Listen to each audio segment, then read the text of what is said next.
Good afternoon, everyone. Thanks for joining us again today. We want to get you caught up on some of details, a few announcements. So we have a guest this afternoon with us, County Clerk Brad Kendall, here to answer some questions regarding DMV and clerk operations. We'll get to Brad and your questions in a minute. If you have a question, please simply write it in the comment section underneath the live feed. We are live today. Today's Wednesday. We'll be live again with you on Friday for another update, Facebook Live update on Friday. We're actually going to be coming to you live then from Rhinebeck, New York, talk a little bit about some of the innovations that businesses and restaurants have been engaged in to be competitive. So let's get caught up on the data so you have it. If you visit the county's website, dutchessny.gov, our dashboard is live again. If you recall, we had taken it down for a couple of days to update some additional data that we had gotten from New York State, but also had been in the process of transitioning from the county's case management system to the state ComCare case management system. And we've completed that transition. You can see that we've tested now 47,245 individuals have been tested throughout Dutchess County, and our testing capacity remains very, very strong. We have identified, as you know, 4,075 confirmed positive cases over these last 100 days, and we have now only 421 active cases. So those are 421 cases that our contact tracers and the Department of Behavioral and Community Health continue to monitor and to work with. Additionally, today, another decline in hospitalizations. 18 individuals are hospitalized in Dutchess County with COVID-related illness, and we have sadly, but thankfully not changed, but sadly have seen 147 individuals succumb to the disease. And so that gets you updated on that data. We'll continue to monitor it. You likely know, as we've talked about this before, the state continues to monitor several metrics. Dutchess County falls in the Mid-Hudson region, and you can see that information also on our website, but here for you. We have a continuously decline in hospitalizations, continue to see a decline in the rate of transmission, and we've been holding pretty steady. So from the Mid-Hudson's perspective, we are showing all the right indications. The metrics are good. The data continues to stay very, very promising. And as you know, the state has identified these phases of activity. We remain now in phase 2 of reopening, restarting Dutchess. That will come to an end on Tuesday. So currently, June 23rd, we would enter phase 3, which, among other things, will allow restaurants to begin indoor service at 50% capacity. Now, I will tell you that the county leaders in the Mid-Hudson region have asked to advance the phase 3 starting to as early as Saturday of this week. So again, looking at the data that we've seen in regions across the state that are already ahead of us, looking at the data in Connecticut and New Jersey, which has advanced more aggressively business reopening than this region, we are not seeing the rate of transmission alter in any particular way. So as the governor has said many times, those of us at the local level should be looking at the data and sort of projecting out into the future what we think. Well, we think at the moment, based on the data we see, that there is no indication that there should be a problem advancing to phase 3, and we believe that advancing to phase 3 on Saturday would enable, certainly just obviously the logic is to allow businesses, in particular restaurants, to be able to benefit from an additional weekend. This is a very critical time for that industry, and this particular weekend would provide them that opportunity. Now, additionally, if we were to advance those several days for phase 3, and then sort of take the pause again before we enter phase 4. Phase 4 today would not begin in the region until July 7th, and we very much want phase 4 to begin on or about July 4th, not only symbolically, but as importantly, the businesses that would benefit from opening in phase 4 would definitely benefit much more by having the benefit of that July 4th weekend. So those larger community events, theaters, gyms, social events that fall in that Phase 4 category would obviously be benefited by be opening for the 4th of July weekend, keeping in mind that businesses of that kind will be open everywhere else in the region except New York City. So again, looking at the data, that's the request we've made of the governor, and as you know, he has said of late, local governments need to do their job. This is our job. Our job is to monitor the data, to review the data, and to implement the policy. And we believe that advancing to Phase 3 on Saturday is in keeping with our concerns for public safety, but also, as importantly, that would allow some advancement that's, we think, very, very critical for small businesses. So we're pushing for that. We're going to continue to advocate for that, and all 7 counties in the region feel that that is an appropriate next step for us, and we'll keep you posted on that. So I know we've had for weeks a number of questions regarding the Department of Motor Vehicles. As we said, the DMV is a state office. It's administered in Dutchess County by the county clerk, Brad Kendall, who's with us this afternoon. The Department of Motor Vehicles has begun, Monday, June 15th, with appointment transactions in person by appointment in the Poughkeepsie office. And why don't we just jump right over to Brad with both an opportunity to tell us how it's gone these last couple days. But Brad, Christine has asked specifically that she's having a hard time getting through on the telephone. Either the phone line's been busy, and is there an opportunity perhaps to consider some option for booking? So why don't you answer that question and tell folks in Dutchess how things have been going at the DMV and what they might expect over the course of the next several days. Thanks, Mark. Yeah, right now the option for booking appointments is by calling our phone number, which is 486-2388.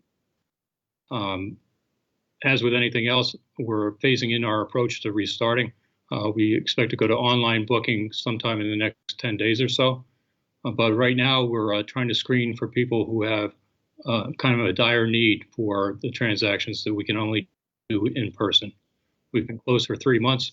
To the public, that means that's about 80,000 transactions we would normally do. So we realize there's a big demand. New York State has somewhat accommodated that by extending all licenses, registrations, and inspections until further notice. Also, they've enhanced their capability of doing transactions online. So I know I've spent the last 13 years preaching to people, come in, use your local DMV because we get the revenue. Right now I'm saying if you can do it online, do it online.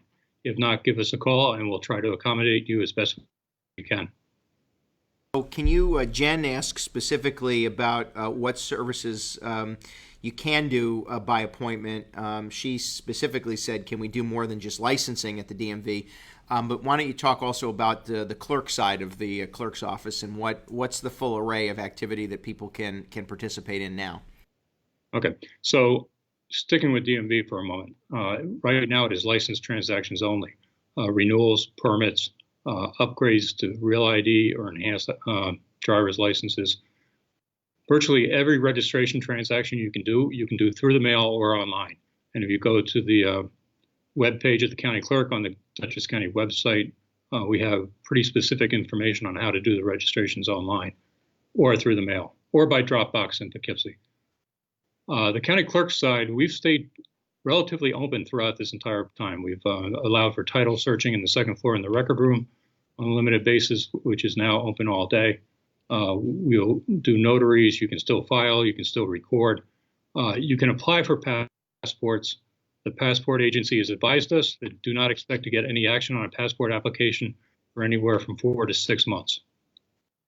There's very few passport facilities working nationwide to process what they need to process. So Jessica is asking probably the $10,000 question. I don't know if 10,000 is still like the is that a weighty amount of money? That used to be the I think it is. Jessica is asking any information about road tests with the DMV. You have, I'm sure, Brad, have heard this one. Many 16 and 17 and 18-year-olds all want to get their driver's license. Well, I can tell you there are more happy 16-year-olds than there have been for a while because we started scheduling learner permit tests in Poughkeepsie starting Monday.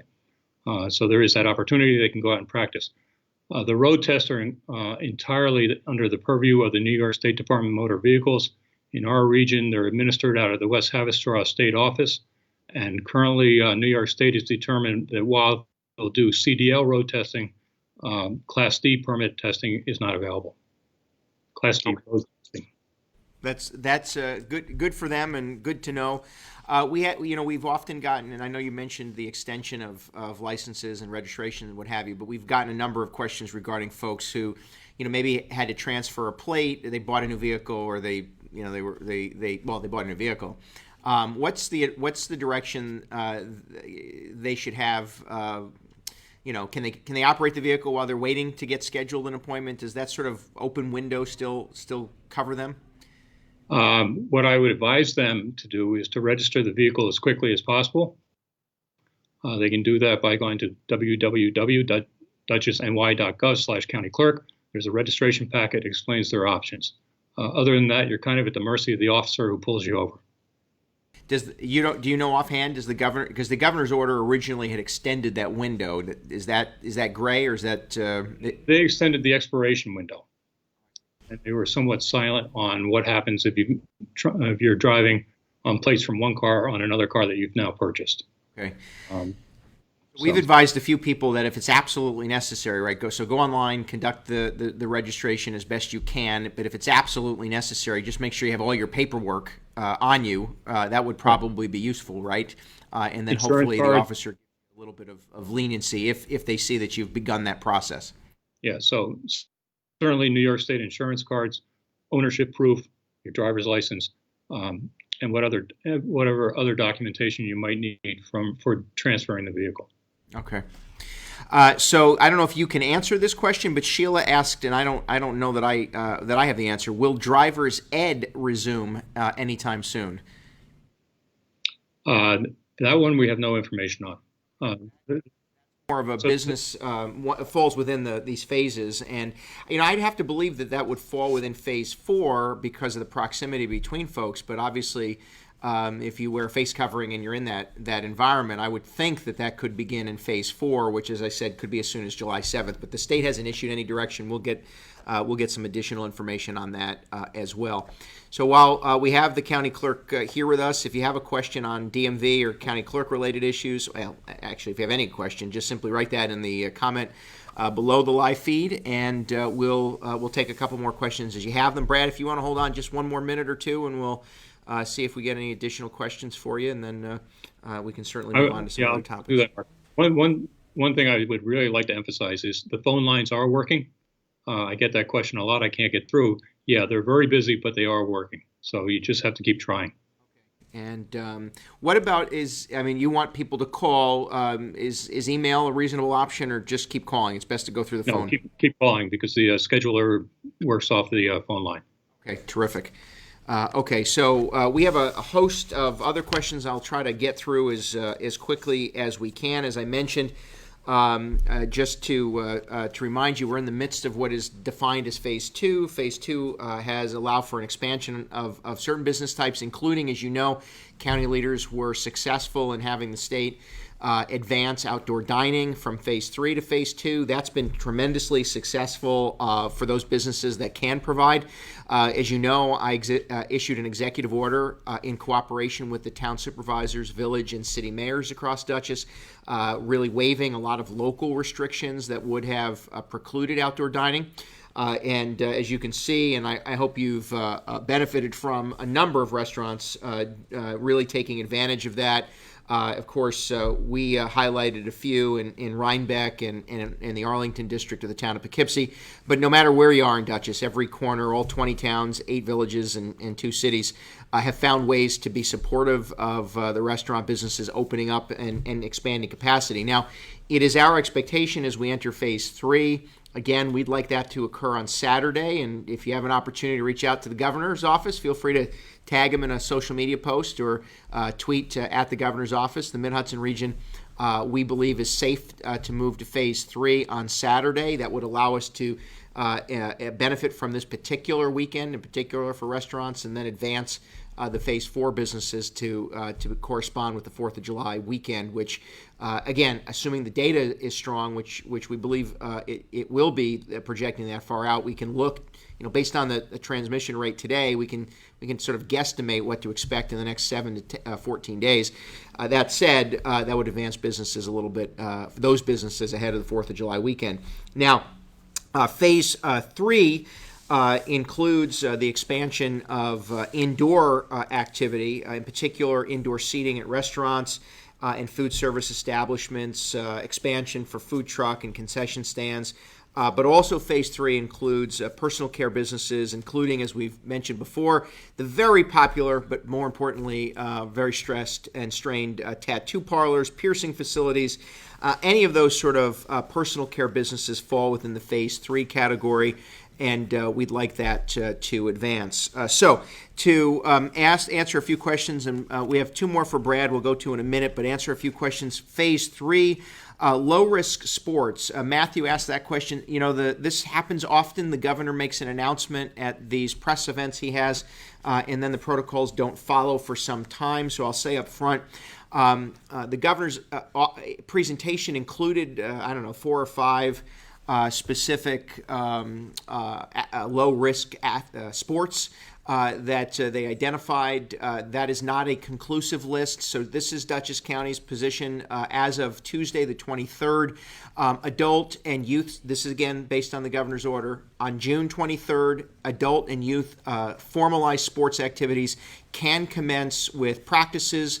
The basic expectation is that coaches need to be aware that if they're in proximity to players, you should have a face covering. But if you're practicing out on the field and the coach is on the sidelines, we don't recommend that or don't necessarily advise that a face covering is necessary. It's when you can't engage in the physical distancing that a coach should wear that face covering.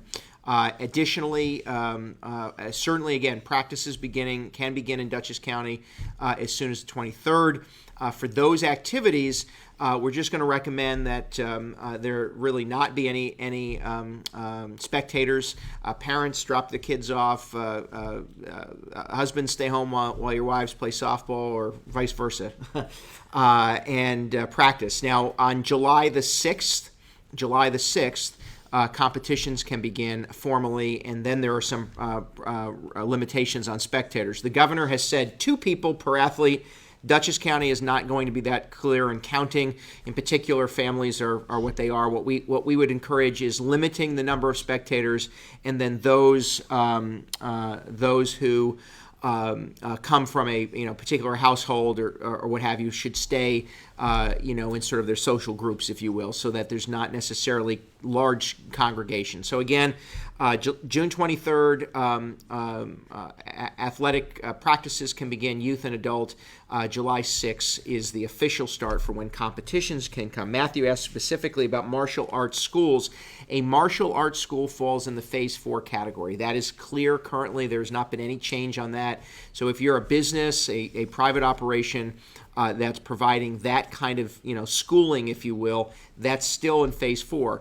Now, Dutchess County did ask, and we are pushing for at least the one-on-one in-person classes or classes that can occur outdoors should be permitted with the Phase 3 activities. There's no difference, in fact, probably less of a risk if it's a one-on-one or certainly a small group outside engaged in that kind of training, martial art training, even yoga and some of the other therapies and exercise courses, we believe should be able to begin in the Phase 3 category. We've made that request. We're going to keep encouraging that to happen. Margaret was asking specifically about visiting a loved one with dementia, and I'm sorry for the struggle. I know that it is real. We've had that experience in our family and have that experience in our family at the hospital. Hospitals can begin visitation on Friday. So hospitals can, at their discretion, with certain protocols, begin visit family and loved one visitation on Friday. We had a call yesterday with the folks at Nuvance. They're proceeding to develop and then announce when that and how that would proceed, again, as early as Friday. Let's go to two questions for Brad Kendall, and then we'll let Brad get on his busy schedule today. Polly Brad is asking, how do you update a license to Real ID when you renewed the standard license online? So how can you update to Real ID having renewed online? So you cannot update or upgrade to Real ID or enhanced driver's license online. That requires an in-office visit. You can renew your license and do that at a later date. It costs $12.50 to update or upgrade to a Real ID, or $42.50 to upgrade to an enhanced driver's license. But both those transactions require an in-office visit. And Brad, Debbie is asking, or this is her question. She has to transfer vanity plates from a car she sold to my current car, which is registered. What does she do? Go to the website, dutchessny.gov/county-clerk, and look at the registration packet. If she has any questions after that, she can call 486-2384. And if there are any questions, then from there, contact directly or call the county clerk's office, and they'll be there to help. I'm sure you will offer this, but I'll remind folks this is a different environment. So scheduling to visit the DMV and scheduling to come into the office, be patient with the staff. Brad, do you want to perhaps give a shout out to the folks who work down there? It's great to see, but it's also been a little bit almost shocking after 100 days to finally see people in the building, sort of conducting business, as opposed to just the handful of staff that we've seen over the last couple of weeks. Yeah, no, we're blessed with not just in our office, but across county government, with tremendous employees who really give their all. And Mark, as you know, as we reopen, it's a balance between the health and safety concerns for the people who come into our office as well as the people who work for us. My coworkers have been diligent over the last 3 months, trying to provide as many services as were allowed under the law, as well as through recognizing safety concerns. So, yeah, absolutely. Big shout out to everybody who works in the clerk's office and DMV, records management, and the Department of History. To remind folks, as they come through the door at the county office building, the public face of Dutchess County, you'll be greeted by? Yeah, Mel most of the time, unless she's at lunch. If you don't know Mel, you haven't visited the DMV or the county office building before, but Melody is a wonderful woman. She'll be greeting you. There was some confusion. She posed for a photograph earlier when no one was in the building. We didn't want to have her have a face covering on, but she does wear a face covering during regular business as she's greeting a lot of folks. And she wanted us to make sure that all of her friends and family knew that she was not being tortured by county government, that she, in fact, is wearing a face covering. We didn't force her not to, and that's because she is really the front door and the front porch, if you will, of county government. So she's the first face, the ambassador. You'll see her there as you come in. Anything else, Brad, you want to add? Otherwise, we'll let you get back to business. Okay. And as we like to say about Mel, it's that you may not know Mel, but Mel knows you. That is certainly true. And if you give her a minute, she can see right into your soul. So don't try to pull anything over on her. Brad Kendall, thank you very much. If there are additional questions, we'll send them down to you. But thanks for joining us this afternoon, and we'll keep plugging along. So Jason asks, any written guidelines about opening playgrounds, ball fields, basketball courts, etc.? The state has said they can open. So basically, it's the same expectation for businesses. There are certain basic expectations which are keep the place clean, and there are certain risks that individuals will assume, which is there's no way to keep it entirely clean. So what we've advised, and we actually advised municipalities this 10 days ago, playgrounds can open in Dutchess County. So a municipality can take down the fence, can take down the tape as they deem fit. Now, again, a municipality gets to make that choice. We don't operate the same way they operate in Albany. We don't direct them nor force them to do something. They're doing what they think is best for their community, but they are permitted to open. They can open with basic expectation for cleanliness, which is the municipality needs to be at least aware that perhaps a heightened degree of disinfectant and cleaning than perhaps has occurred in the past. And as far as those using the playground, I will say out loud, there is no expectation that young people on the playgrounds are going to be engaged in physical distancing, nor is there a requirement for individuals very young to wear a face covering. So please understand that if you're out at a playground, it is likely that it's going to be a lot of kids interacting with one another, and if that is okay with you as a parent, go enjoy the playground. If that is not okay for you as a parent, this is not the time to start taking pictures of kids not wearing masks. This is the moment to recognize that you may have to make the choice just not to go to that park because you don't want your child engaged in that kind of close proximity activity. But it is permitted. Municipalities are opening their playgrounds over the course of these last few days and next several days. Ball fields can be open. Basketball courts can be open. Again, the expectation is when you're off the court and off the playground, please try to engage in physical distancing. But when you're playing on the playground, preferably young people, or you're playing basketball, you're not going to be engaged in social distancing. That's not going to happen, nor are you expected to play soccer or basketball with a face covering on. So we want to be clear. Municipalities also can't just magically flip a switch and open everything. They want to be certain they're doing it right. They have staff restraints, and they're going park by park, many of them. For instance, in the city of Poughkeepsie, town of Poughkeepsie, some of the larger municipalities have multiple playgrounds to establish and reopen. They're going through the process of reopening them and making them available for the public. So it's going to take a little bit of time, but they're doing it, and those are the expectations that we have. Well, any additional questions, keep writing them on the feed, and we'll go from there. Any idea when Governor will list what sports will be allowed in Phase 3? Liz, I have absolutely no idea. This is what happens. The governor makes an announcement, and I think they kind of wait to see how many people complain before they finalize some of the guidelines. But Dutchess County is making clear at the moment we are treating nearly all youth athletics as low risk. Football is one, wrestling, those kind of things, probably not just yet, too much close contact. So I said that out loud. I don't know that football is on the list. And I would expect that's certainly not ahead of the July 6th date.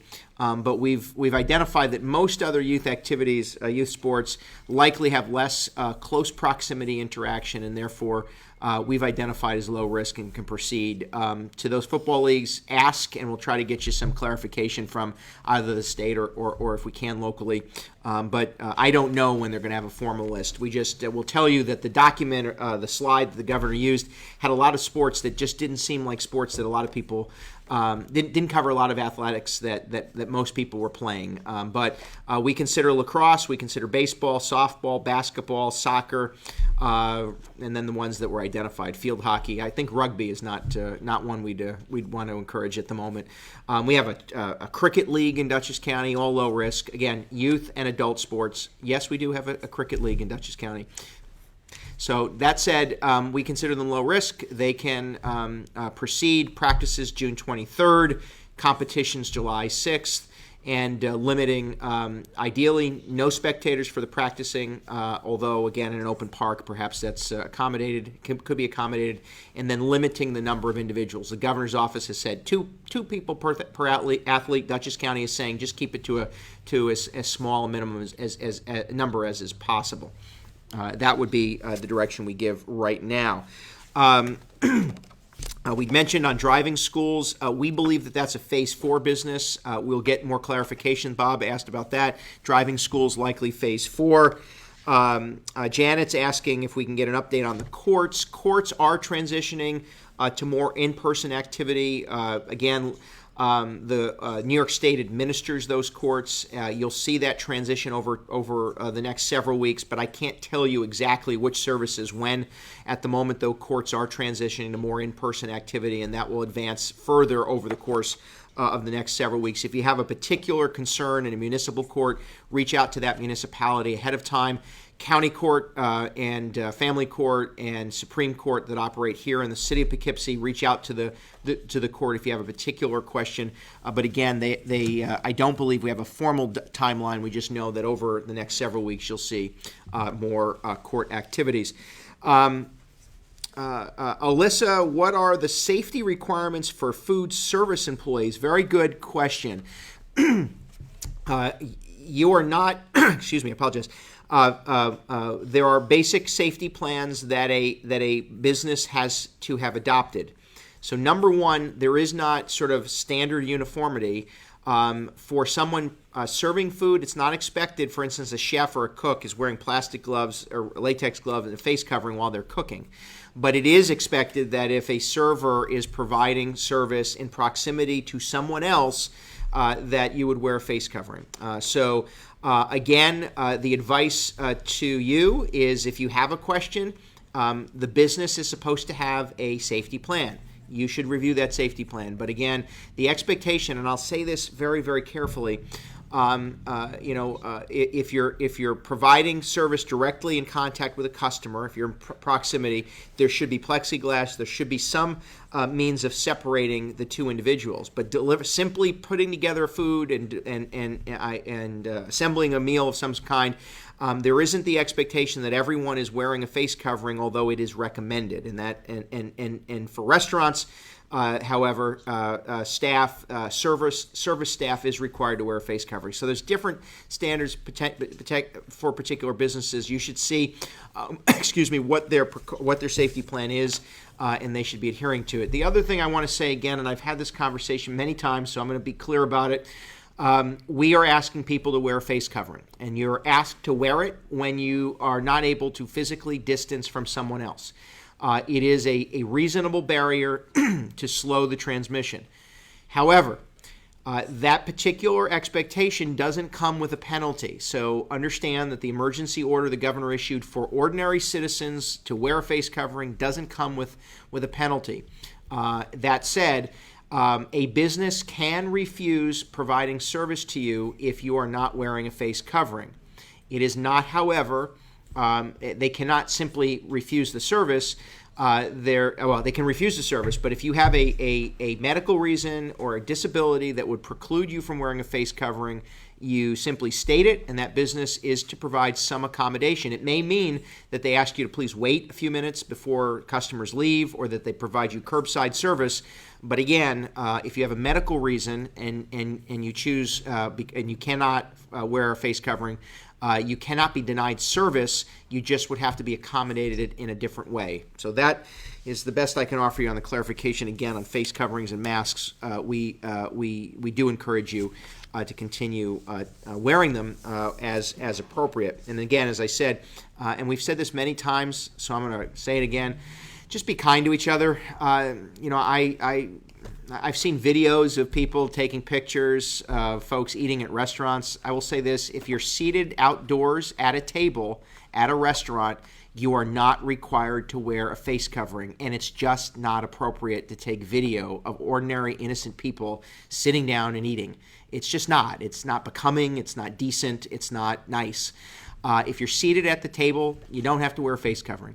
We ask, and the instruction is, if you get up from that table to use the restroom, to pay, you're in a congregate setting, then you should wear the face covering. That's appropriate. Staff at a restaurant staff, servers, expected to wear face covering while they're providing service. That is expected. But again, I can't say this enough. I don't mean to be crude or rude about it. I don't know why people think it's appropriate to go around taking pictures of other folks to shame them into doing something or shame them for not doing something. Neither is acceptable. It just isn't. If you have a concern, reach out to the particular proprietor or the business owner. You can always reach out to the local government or to our offices. We're happy to try to moderate and mitigate those issues. But I just don't think it's becoming. It's just not nice. And we've seen it consistently. And I would hope that the very least, as we start this effort to, people are getting back to sort of normal business, if you will. I recognize the stress and the anxiety that a lot of people have. Believe me, we all have experienced a great deal of loss, either physical, health, mental, or financial. This is just a time to really dig deep and try to be nice and respectful of people, regardless of who they are. We've answered. I answered that question. Sorry, Susan's asking about moratorium on evictions and foreclosures. That has not been lifted yet, and we don't know when. The governor's office has not stated it. It is there. It is the governor's emergency order, and that has not yet been lifted. Alicia is asking when we can have memorial services. Now. This is what I'll offer. We believe that with the instruction that the governor's office has given to date, and again, this is because these businesses are under the orders of the governor's office. This governor's emergency order. They've given instruction that you can have a graduation of up to 150 people, and you can have some small social gatherings up to 25 people. The other day, they said that graduations in the 150 in-person sort of limit for graduations include moving up ceremonies, Eagle Scouts, which would then mean any one of those sort of ceremonial activities. I can't tell you today that funeral services can be up to 150 people, but it would, or even 25 at the moment. We believe that with that change, that should be adequately addressed. That a funeral service that can be social distancing can be engaged in, and you can limit the numbers to that window. We think is safe, but the governor's office has not said yet, and I don't want to tell a funeral home to go out and do whatever they wish because I don't want them getting fined or penalized by the state of New York. But we believe that the logic is there. If you can have a sort of a social event of 25 people, or you can have a formal ceremony of up to 150 people, which now includes, again, all of those ceremonial activities, we think that it is appropriate to begin having memorial and funeral-related services. Believe me, I know, but that has not yet been lifted. The restriction has not yet been lifted by the governor as of yet. Julie asked about when you might be able to visit loved ones in nursing homes. That's not been addressed yet. I mean, respectfully, the state made a poor decision early on when it was dealing with nursing homes, and I think to some extent they are somewhat paralyzed in making the next decision. And so there has been a request across the state for some nursing homes to sort of engage in pilot programming regarding visitation. Most are not saying they want to embrace that yet. I mean, keeping in mind that the biggest concern, of course, is if the disease gets into a nursing home, it could very well be devastating. And so that has not yet been decided. Nursing homes visitation not yet been lifted.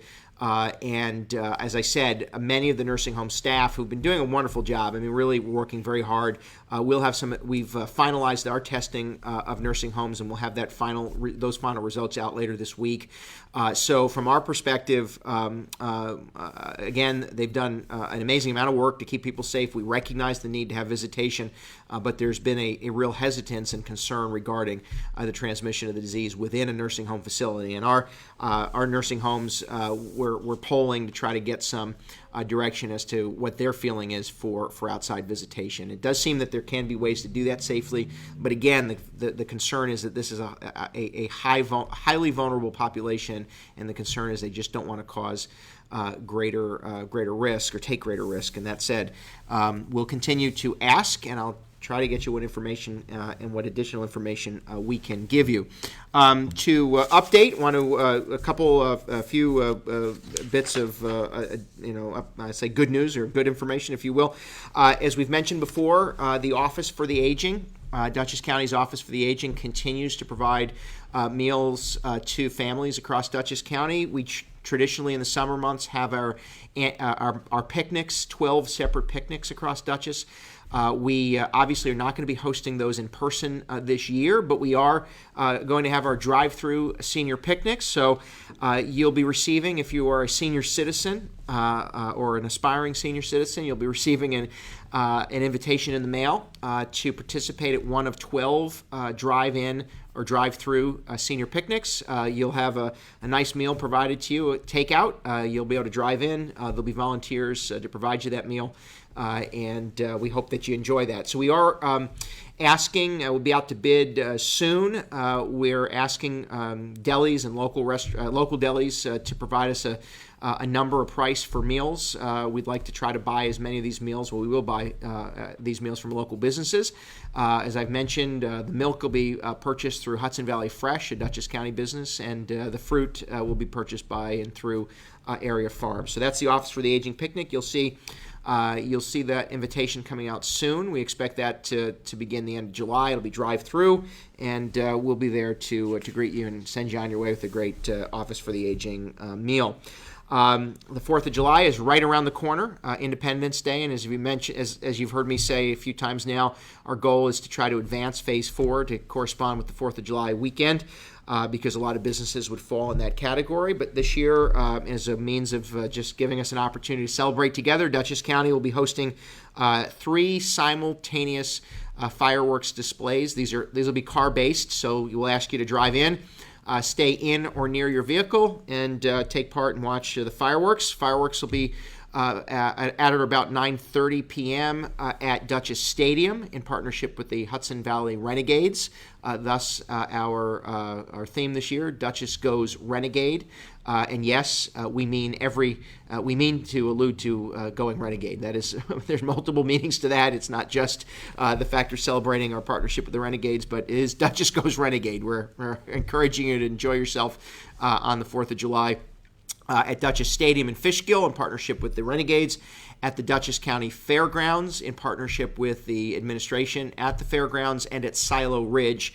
There'll be an outdoor parking venue in partnership with the Silo Ridge development in the town of Amenia. Again, fireworks will begin around 9:30 p.m. It's first come, first serve. Several hundred cars in each of these locations, and we'll be hosting that again on the evening of the 4th of July. We'll have some additional news, likely a media sponsor and some other partners that are helping us bring that about. But I do want to thank the folks at Silo Ridge, at the Fairgrounds, and at the Hudson Valley Renegades in particular, Steve Gleiner and Rick Zolzer, who've been very helpful in getting that end of things organized. So Dutchess Goes Renegade on July 4th, and 3 simultaneous fireworks display. We invite you to participate in any one of those. As you likely know, we have continued a lot of county operations, including infrastructure investments. We're continuing with several major road projects, but happy to report that we have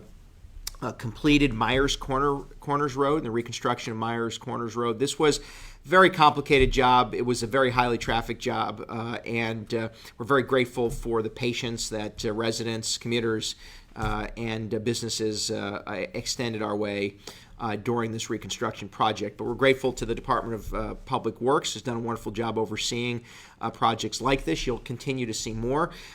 We do, with what limited means we have this particular year, want to continue to invest in infrastructure, and we're grateful that project is done. We'll be moving on to a few other fairly large reconstruction projects. So if you have a question, write it in that comment section underneath the live feed. Happy to answer as many as we can.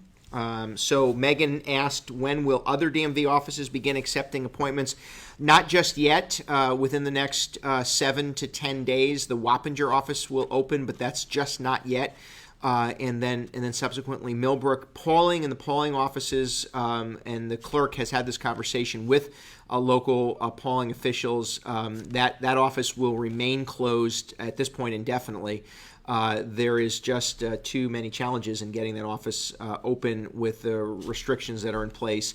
And again, as Brad has mentioned, with the transition of so much work going online, it just is a complicated office to maintain. So that office will remain closed indefinitely.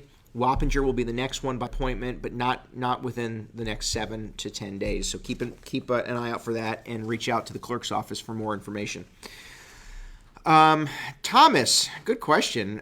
Trash cans in the town of Poughkeepsie parks are overflowing. Well, I am not personally in charge of emptying out those garbage cans, but we'll advise the town supervisor and town parks division. I'm sure they're trying to keep up. But we have calls with supervisors and mayors every Monday and Thursday. I'll bring it up on a call tomorrow, but we'll make sure your message gets to them ahead of time. Be patient, but you're right. More activity. We've got to catch up and make sure that we're keeping up with the amount of activity underway but we'll advise the town of Poughkeepsie of that particular concern. So I mentioned we'll be back with you on Friday, live again at 2 p.m. on Friday. So 2 p.m. Friday, we'll be coming to you live from Rhinebeck, just outside the Beekman Arms, which is the oldest, most, let me get this right. It's the most consecutive, it's been open the most consecutive number of years of any inn in America. That's what it is, meaning it's been continuously open for the longest. It's not the oldest inn in America, but it's the oldest that's been open the most continuous. Does that make any sense? They have been serving good food and good drinks continuously longer than any other inn in America. That's the best way to say it, I think. So we'll be right there. We're going to actually have Mayor Gary Bassett talk a little bit about what they've done in Rhinebeck to accommodate outdoor dining, along with Mary Kay Verba, who is in the last few days of her service as president and CEO of Dutchess Tourism. I want to talk a little bit about the impact on the tourism industry and what some of the innovations are, and some things that you should expect as the tourism industry will reopen on or about the 4th of July weekend. So we'll be there with you at 2 p.m. on Friday from Rhinebeck. So I think we've mentioned, we've announced adult and youth sports practices can begin as we begin phase 3, which will be June 23rd. Our position is most youth-related sports are low risk, and therefore we're encouraging you to begin. June 23rd practice. July 6th would be when you can begin competitions, and again, keeping the spectators to a small number. But as I said, while the governor has said 2 people per athlete, we recognize that families are not just sometimes two parents or a parent and a sibling. So we want you to stay in small groups, but we're not going to hold you to that specific number. Just keep it small. I think that's been our guidelines all along, and we've seen it work.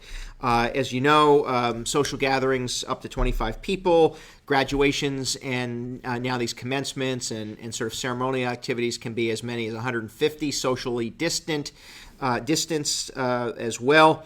And as I mentioned, homes supported by Office of People with Developmental Disabilities. Very happy to announce that your advocacy has worked, and that both group homes and hospitals can begin visitation on Friday of this week, June 19th. The expectation is that visitors wear masks, and you might have a thermometer or some basic request to be sure that you're not ill. So be aware of that as well. So if you have any additional questions, write them down in the comment section below. We're going to wrap up in just a couple minutes. But if you have a question, write them below. Be happy to get to your question before we end today. I do want to mention you heard me talk some time ago. We still are very sad to have lost Barbara Jeter Jackson, who was a tremendous community leader here in Dutchess and in the city of Poughkeepsie. Really a wonderful, wonderful woman. We celebrated her life as she passed some weeks ago. But today, very happy to welcome her successor. And the City of Poughkeepsie Common Council appointed Barrington Atkins. He is officially now the new legislator from District 10, representing a good portion of the City of Poughkeepsie. Barrington is a young man with, young man, I mean, I guess 30 is still young, with a really a great story to tell and a good experience, and will bring a great deal of passion and that experience to service here in the county legislature. We just joined Legislator Rebecca Edwards, the minority leader, and Chairman Greg Pulver for swearing Barrington in. Barrington actually has had a great deal of experience in and around Dutchess County, working with Mental Health America and some work at St. Joe's. In fact, has, I think, a really valuable background that will provide him well and really provide great service to us here in the county as it relates to drug addiction, social services, and mental health support. And so we're looking forward to working with him. So welcome on behalf of the nearly 300,000 residents who call Dutchess County home. Welcome Legislator Barrington Atkins as the new legislator from District 10. A big a significant legacy to follow in, but a great opportunity to build one of his own, and we're looking forward to our service together. So congratulations to him, and we were happy to be part of that swearing-in ceremony. If you have any questions, write them down in the comment section below. Otherwise, we're going to wrap up in just a couple of minutes. I think we've covered just about everything today. And so we, as I said, are in the last few days of Phase 2. We are pushing to advance Phase 3, which at the moment is scheduled for June 23rd. Leaders from the region are pushing hard to advance Phase 3 to Saturday, which, as I said, would allow us to advance the Phase 4 businesses ahead of and include the 4th of July weekend. In both cases, these weekends critically important, in particular for the restaurant industry, but as Phase 4 businesses come online, very important to those destination and sort of social gathering-related businesses, gyms, theaters, and what have you, including locations like Splashdown Park in Fishkill. We'd like to get those in and open for the 4th of July weekend, and we'd ask you to join with us in encouraging the state to make that decision. We think it's safe. We think our numbers are strong to advance to Phase 3 as early as Saturday, which then would allow the Phase 4 to begin, as I said, to include the July 4th weekend. So if you have a question, write down in the comment section underneath the live feed. In the meantime, why don't we wrap up with our dashboard just one more time, just so folks know where our numbers are. And then just as a reminder, we are seeing a consistent decline in the rate of transmission. We're actually hovering where we want to be at sort of one to one, with over 47,000 tests administered. We have logged 4,075 confirmed positive cases with 421 active cases, and the Department of Behavioral and Community Health continues to monitor those cases, but we've been on a regular decline. Hospitalizations now down to 18, which is another day of declines in hospitalizations, and sadly, as I've said, we've hovered at 147 individuals have succumbed to the disease. Want to mention, you'll see us take some steps on addressing the concerns that the community has had, and the governor has recently issued an executive order related to law enforcement. I want to mention to you that Sheriff Butch Anderson and I have communicated with all of the police agencies here in Dutchess County. We start from a place of strength. Our sheriff's office, being accredited, is required and has already embraced many reforms in their training policies and in their personnel policy. Continuum of force, use of force, barring chokeholds, limiting firearm discharge, and engaged in both mental health and crisis intervention training, which includes de-escalation and again partnering with mental health and social service providers. We really have a strong place to begin from. However, it is important in this moment to recognize that we can always do better. And so Dutchess County, in partnership with a number of others, we'll talk a little bit about it. We'll be hosting a town hall, a virtual town hall on race and social justice related issues here in our community. We're going to encourage you to participate, and we're going to encourage supervisors, mayors, local elected officials, myself, and others to listen. This will be an opportunity for folks to really speak out loud their experience and concerns, and allow us to listen and then take that information to inform us in our decision making. We'll have some more information about that coming out soon. We expect to have that in the next couple of weeks. But the law enforcement initiative begins. We've issued a memo to all law enforcement agencies in Dutchess County, that coming from the sheriff, so Butch Anderson, Aileen Rohr, who's the president of the Supervisors and Mayors Association, Chairman Greg Pulver of the legislature, and I issued this memo directly to law enforcement and to all municipalities. We're asking that you identify for us and sort of pull together your personnel policies. Many police agencies had begun the process of reviewing new policies that could be implemented. We want to include all of that in a collaborative approach to include things like implicit bias training, cultural competency. These are all issues that law enforcement agencies are already in the process of considering. So our goal here is to identify what our police agencies do today, identify some improvements and enhancements to those practices. We'll do it hand in hand with law enforcement. The great men and women of police departments throughout Dutchess are ready to get to work on this. We'll lead that effort through our Criminal Justice Council. Dutchess, for the last 30 years, has had an interdisciplinary criminal justice council that includes, by the way, individuals who were involved in the criminal justice system, mental health professionals, individuals in law enforcement, and that subcommittee will be led in part by the Deputy Commissioner of the Department of Emergency Response, Ken Roman, and the Sheriff's Office, and Sheriff Butch Anderson, Under Sheriff Kirk Imperati. And we'll begin that process in earnest in the next several weeks. And the goal here is to really be introspective, to look and really engage in a holistic conversation about how to enhance the way we deliver those services to ensure that everyone not only knows that they are being treated justly, but that in fact feels that in their life as a resident here, that everyone is given the same and afforded the same respect under the law, the same protections under the law, and the same treatment under the law. And again, that concern and training regarding implicit bias, very, very critical, because it helps law enforcement, in particular police agencies and police officers. It gives them the tools necessary to be as concerned with and sensitive to how we interact with the people we serve. And it's true for all of us. It's what I talked about just a moment ago. It's about making sure that we're applying the same basic expectations regardless of who you are, what color, the color of your skin, and really just speaks to the need to live up to this American promise, which is that everyone is created equally and that we all have right to life, liberty, and the pursuit of happiness. And that creed, that promise, critically important that we fulfill it, and we are not yet there. And those in law enforcement throughout Dutchess County have embraced this next step. So you'll look for that, and we're going to take this very seriously and be very earnest about it. Gail asked about will schools resume in September. I mean, the short answer is we think that they will.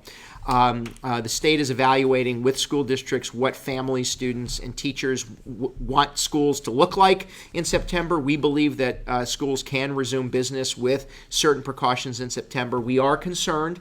I would say Dr. Wythian, who's an infectious disease doctor, he's our Commissioner of Health, he shares the concern that there will be an uptick in cases in the fall when perhaps people are more sort of isolated again at home. We know that in particular, social gatherings and people in close proximity to one another is sort of the breeding ground, if you will, for the disease and the transmission of the disease, and that, of course, is a concern for us. But we believe schools will commence again in September, likely with some alteration, but that is going to be a decision that's reached between the Department of Education, New York State Department of Education, the state of New York, and school districts. We're here to provide some assistance. So we've gone for an hour. We're going to be back at 2 o'clock on Friday on Facebook. We'll come to you from Rhinebeck, New York. In the meantime, I just want to, again, encourage you, please be kind to one another. Please be considerate of one another, whether it's on social media or in person. We're all living through a great deal of stress. Some have experienced the human toll of this disease. Some have experienced the mental health concerns regarding this disease or new mental health concerns because of what we've experienced. Some have experienced significant financial losses. Nonetheless, everyone has had to struggle through these last 100 days. We're clawing our way back. There will be a lot of decisions that still need to be made, a lot of issues still to be confronted. But in the meantime, just be sensitive and considerate to one another. Stay safe, be well, and continue to be kind to each other.